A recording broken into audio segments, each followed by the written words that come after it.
Today we solve last year question paper MSc IT third semester PTU university के under जो subject code PGCA 1917 discrete का paper है।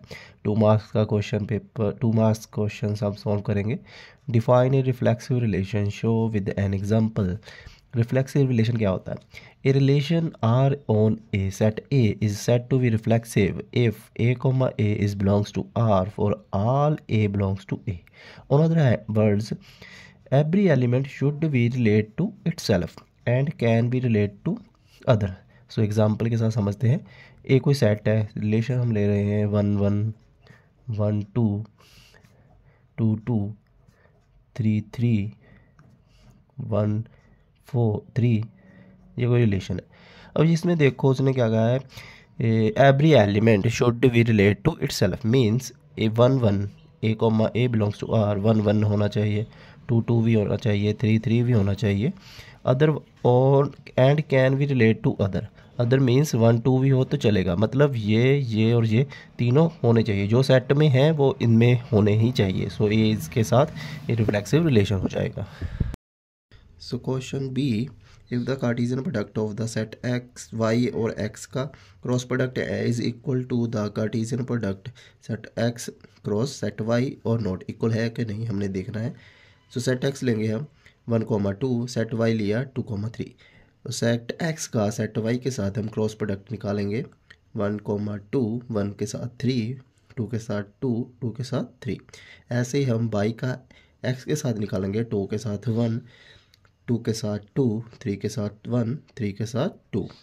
ठीक है, अब ये देखो ये आपस में इक्वल नहीं है, सो हम कह सकते हैं कि कार्टेशियन प्रोडक्ट सेट एक्स और cross Y not equal to set Y cross set X. ये इक्वल कब होंगे? अगर set it is possible when set x and set y are equal। अगर इक्वल हो गए तो इसका कार्टेशियन प्रोडक्ट दोनों का सेम आएगा।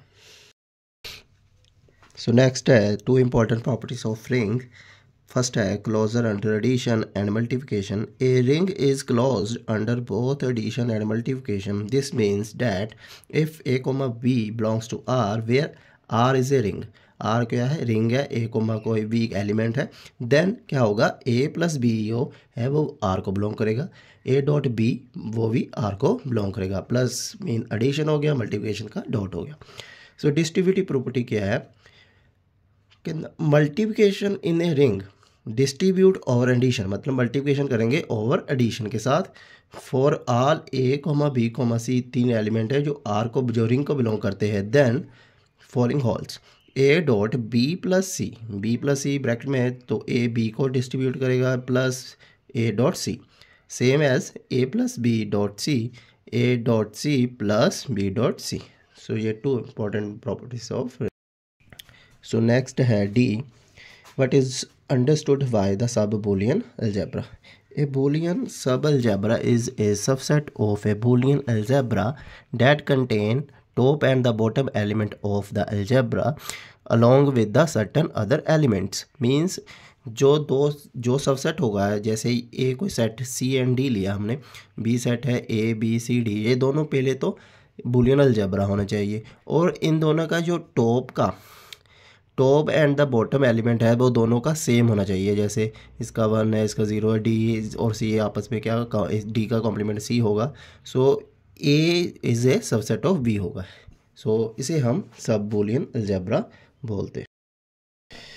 सो ये क्वेश्चन है from a bunch of 4 different card how many way can be permute it. ये परम्यूटेशन का क्वेश्चन है। To calculate the number of ways to permute 4 different cards we use the formula of the permutation. अब इसमें हमने 4 different card दिए हुए हैं तो नंबर ऑफ वे सो इसका फार्मूला लगेगा n P n, so n factorial over n minus r इसका फार्मूला था। जो आर है हमारा वो भी एन है, so n factorial n minus n factorial so बचेगा हमारे पास n factorial. So n number of element कितने हैं हमारे पास 4। सो 4 का factorial 4 × 3 × 2 × 1। So answer is 24। So 24 ways है जो बेंच ऑफ कार्ड हम परम्यूट कर सकते हैं। सो नेक्स्ट है F, show that at least 2 people must have their birthday in the same month if 13 people are assembled in a room। So question में क्या कह रहा है कि 2 लोगों का जो बर्थडे है वो सेम एक मंथ में होगा अगर एक रूम में 13 लोग हैं। सो हम इस क्वेश्चन को पिगन होल प्रिंसिपल के साथ करेंगे। If n item are placed into m container and n is greater than m, then at least one container must contain more than one item। so question में हमें क्या दिया हुआ है, there are 12 months, so m हमारे पास 12 होगा, there are 13 people, n हमारे पास 13 है, मतलब कंटेनर हमारे पास 12 है और 13 आइटम्स है। अब इन 12 कंटेनर में से एक कंटेनर में हमें एक से ज़्यादा आइटम को रखना पड़ेगा। सो by the Pigeon Hole principle, at least 2 of them must have their birthday in the same month। so 2 लोगों का जो बर्थडे है वो एक ही मंथ में होना चाहिए। सो नेक्स्ट है G question, what is meant by finite and infinite group. So finite group क्या होता है, a group consisting of finite number of element is called as finite group. Means जिस ग्रुप में numbers finite हो, गिन सकते हैं हम, उसको हम फाइनाइट ग्रुप बोलते हैं। फॉर एग्जांपल ग्रुप कोई भी लिया है हमने 1 -1 i ये जो ग्रुप है ये g अंडर मल्टीप्लिकेशन है, is a finite group. So infinite group क्या होता है, a group having infinite number of element is called infinite group, जिसमें इनफाइनाइट नंबर्स हो। फॉर एग्जांपल जेड क्या है, इंटीजर। सो इंटीजर जो है इनफाइनाइट ग्रुप है विद ऑपरेशन प्लस, मतलब अंडर एडिशन का ये इनफाइनाइट ग्रुप है। सो नेक्स्ट है what is cyclic subgroup. A cyclic subgroup is a subgroup of a group that can be generated by a single element। जो single element से generate होता है कोई भी ग्रुप, अगर एक ही एलिमेंट से जनरेट हो उसे हम साइक्लिक सब ग्रुप बोलते हैं। Let definition, let G be a group and let A belongs to G, the cyclic subgroup generated by A। जो साइक्लिक सब ग्रुप है वो जनरेट होगा A से, denoted as A, is the set of all power of a. जैसे अगर कोई generate हो रहा है ए की पावर n, पावर में जनरेट करेंगे तो मल्टीप्लिकेशन आएगा, जैसे ए की पावर 1, माइनस में भी होगा प्लस में भी होगा, क्योंकि ये जेड क्या है, इंटीजर्स है। और अगर एडिटिव में करेंगे, अंडर एडिशन करेंगे तो ये n.a आएगा। 1a हो सकता है, 2a हो सकता है, -3a हो सकता है, लाइक दैट।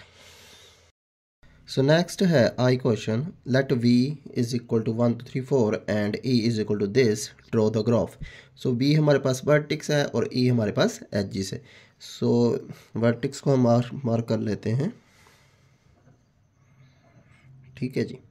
ये v1 हो गया, v2, v4 and v3। So first जो है वो क्या है, 1 2। सो 1 को 2 से ज्वाइन करेंगे।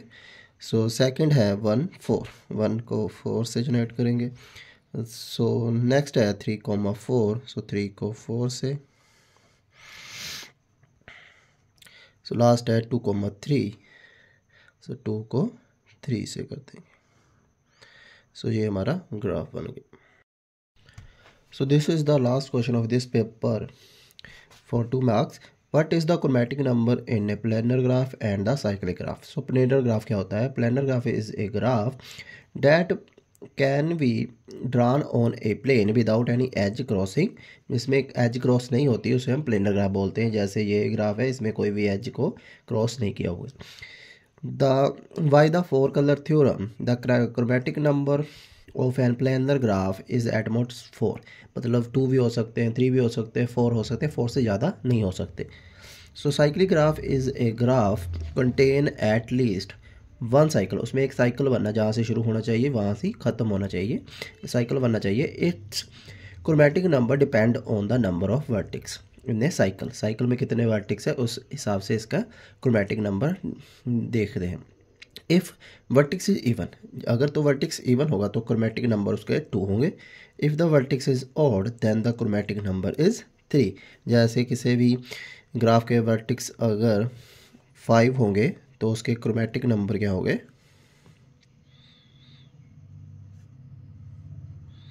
3। अगर वर्टिक्स हमारे पास होंगे 6 देन क्रोमेटिक नंबर होंगे उसके 2।